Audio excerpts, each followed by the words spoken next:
Quella che ha sede a Padova è un'autentica eccellenza internazionale nel campo della ricerca per la lotta ai tumori ed è un'ampia rappresentanza dell'Istituto Oncologico Veneto, quella che è sbarcata negli Stati Uniti per illustrare nel più importante simposio mondiale sul tema i progressi compiuti dalla ricerca nei propri laboratori. Obiettivo dell'evento di Chicago, dedicato alla ricerca e dalle nuove frontiere terapeutiche della lotta alle neoplasie, è quello di non trattenere o disperdere i risultati della ricerca, ma di finalizzarli il più possibile a beneficio dei pazienti.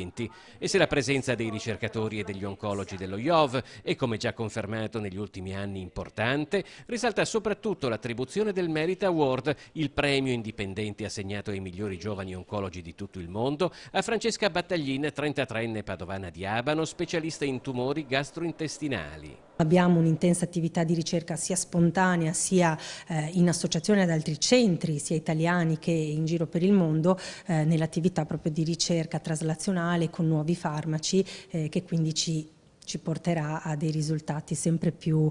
soddisfacenti, speriamo, soprattutto per i nostri pazienti. Attraverso lo studio delle mutazioni genetiche del tumore, che permette un uso mirato di farmaci specifici, allo IOV si sono registrati progressi anche nella ricerca delle terapie personalizzate nella cura al tumore al polmone, come ricorda nella giornata della lotta contro il fumo il dirigente medico di oncologia medica Giulia Pasello. La guarigione è un termine che all'oncologia non piace, come per tutte le patologie croniche. La cura però, intesa però all'italiana, non all'americana, quindi la cura come buon controllo dei sintomi, buona